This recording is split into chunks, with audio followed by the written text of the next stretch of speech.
জনগণের সুবিধার্থে কাজ করতে আইছি, তার মাঝে আবার কত কথাগুলো হইলো গিয়া মানুষের গাছ লাগাইছে রাস্তার মধ্যে, হালরের মধ্যে। তো এই গাছগুলা তো সরকারি ভাবে যে অর্ডার, গাছগুলা ভাঙতে হইব, হালরের মধ্যে গাছ, সরকারি জায়গার মধ্যে গাছ, খাস জমির মধ্যে গাছ, এই গাছগুলা ভাঙ্গিতে রাস্তা বানাইতে হইব। তো মানুষের সুবিধার জন্য তো রাস্তা বানাইতেছি। Hey guys, welcome back to my another blog. তো আজকে আমরা গতকালকে রাত্রে মেশিনটা শিফট করে এক্সকাভেটরটা কাজের সাইটে আইনা রাত্রেবেলা রাইখা চলে গেছি, সকালবেলা আবার আইসা কাজে লাগছে। তো আপনাদেরকে দেখাই কতটুকু কাজ করলাম। সকাল থেকে নিয়ে 8টা বাজে স্টার্ট করছি, এখন বাজে 12:30। কতটুকু কাজ করলাম দেখাইতেছি আপনাদেরকে, তা আমি আপনাদের কাছে শেয়ার করতেছি। চলেন দেখাই। এই যে এক্সকাভেটরটা, এই যে এতটুকু কাজ করছে, অনেক সময় ধরে কাজ করতেছে। সকাল 8টা থেকে এখন 12:30 বাজে। ওই দিক দিয়ে বিম রোলের বাসা ছিল, বল্লার ফুক ছিল, তার জন্য ওইখানে বাদ আছে। ওইখানে ফুক গুলা সরে গেলে তারপরে আবার কাজ করবো। রাস্তাটা দুই সাইডে দেখছেন কত চিপা। এই রাস্তাটা প্রায় উপরে হবে গিয়ে আপনার 10 ফুট অথবা 13 ফুট, উপরে 13 ফুটের মতো হইব, আর নিচে 16 ফুট 17 ফুট হইব। তো এদিক দিয়ে মানুষ গাছ টাছ কাইটা রাস্তাটা পরিষ্কার করে দিতেছে, আমরা যাতে ভালোভাবে কাজ করতে পারি। এই যে এখানে জায়গা বাদ রয়েছে, ওইখানে ডিম রোলের বাসাটা ছিল, এখনো আছে, ফুক ঘোরাঘুরি করতেছে। ওই জায়গাতে আমি গিয়ে দেখাতে পারবো না, আমাকে কামড় দেবে, এই জন্য আমি যাব না। এখানে জায়গা বাদ রয়েছে, যখন ডিম রোলের বাসাটা উৎখাত হয়ে যাবে, ফুক গুলা সরে যাবে, তখন আমরা এখানে কাজ করবো। আর এদিক দিয়ে মাটি ফেলাইতেছে, এই মাটিগুলা অর্ধেক এই জায়গা দিয়ে সমান করা হইব। তো মানুষের উপকারের জন্য আমরা ওই দূর থেকে, কয়েক গ্রাম দূর থেকে আমরা এখানে আইসা কাজ করতে আইছি। তো গতকালকে রাইতে আমাদের এক্সকাভেটরটা এখানে শিফটিং হয়েছিল, তো আজকে সকালে ভোরবেলা আইসা কাজে লাগছে। তো দোয়া করবেন যাতে সহি সালামত কাজটা করতে পারি। কি অবস্থা রাস্তার, কি করুণ অবস্থা দেখছেন। এখন দেখেন রাস্তার কি অবস্থা। আবার রাস্তাটা যখন কমপ্লিট হইব তখন দেখেন রাস্তার কি অবস্থা। আমি তো রাস্তার কাজই করতে আইছি আমার আঙ্কেলের সাথে, তো ওই সময় দেখেন রাস্তার কি অবস্থা। মানুষ ধরলে যে কত সুন্দর হয়, এটা করার পরে বোঝা যাবে, দেখা যাবে। জনগণের সুবিধার্থে কাজ করতে আইছি, তার মাঝে আবার কত কথাগুলো হইলো গিয়া মানুষের গাছ লাগাইছে রাস্তার মধ্যে, হালরের মধ্যে। তো এই গাছগুলা তো সরকারি ভাবে যে অর্ডার, গাছগুলা ভাঙতে হইব, হালরের মধ্যে গাছ, সরকারি জায়গার মধ্যে গাছ, খাস জমির মধ্যে গাছ, এই গাছগুলা ভাঙ্গিতে রাস্তা বানাইতে হইব। তো মানুষের সুবিধার জন্য তো রাস্তা বানাইতেছি। সরকারি তো অর্ডার দিছে যে তুমি তুমি রাস্তাটা করো, তোমাকে এত টাকা দেওয়া হবে। তো রাস্তা করতে গেলে তো ছোটখাটো গাছ ভাঙতে হইব, এর জন্য মানুষ মুখ খারাপ করে, মানুষের মন খারাপ করে। আমাদের কাছে এগুলা ভাল লাগে না। আমরা কাজ করতে আইছি, আমাদেরকে সবসময় তো আর থাকবো না, আমরা রাস্তা বাইন্দা দিয়া চলে যাইবো।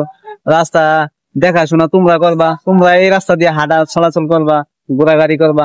আমার বাড়ি ভিন দেশে, তো আমি ভিন দেশ থেকে আইসা তোমাদের রাস্তা প্রত্যেকদিন দেখাশোনা করবো, প্রত্যেকদিন এটা দিয়ে হাঁটবো।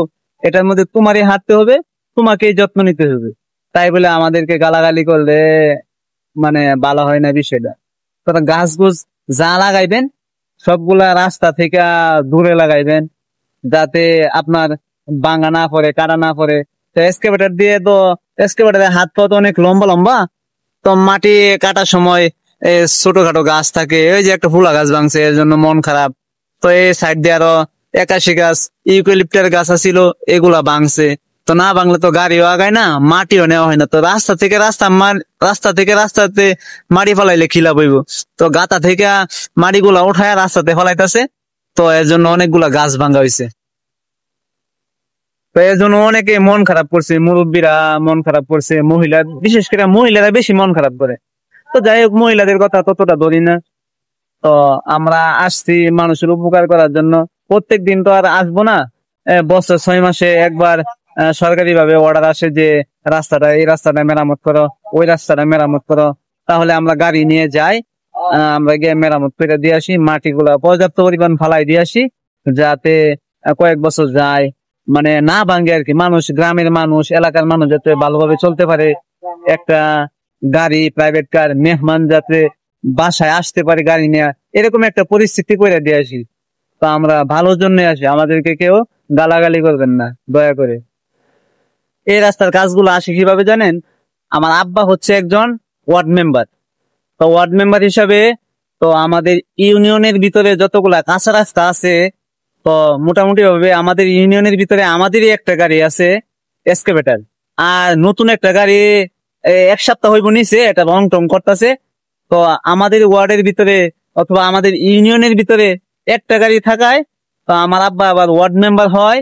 তো যেগুলা কাঁচা রাস্তা আছে অথবা নতুন হালট আছে, রাস্তা এখনো হয় নাই, এই সমস্ত বিষয় আশয়ের উপরে রায়পুরা যে আমাদের যে থানা আছে, থানাতে নোটিশ করে দরখাস্ত করে যে আমাদের তো একটা হালট আছে, এই জায়গাতে মানুষ চলাফেরা খুব কষ্ট, এই গ্রামের মানুষগুলা চলাফেরা খুব কষ্ট হইতাছে, রাস্তাঘাট ভাঙ্গা গেছে, যদি আপনারা বলেন তাহলে আমি রাস্তাটা ঠিক করে দেব।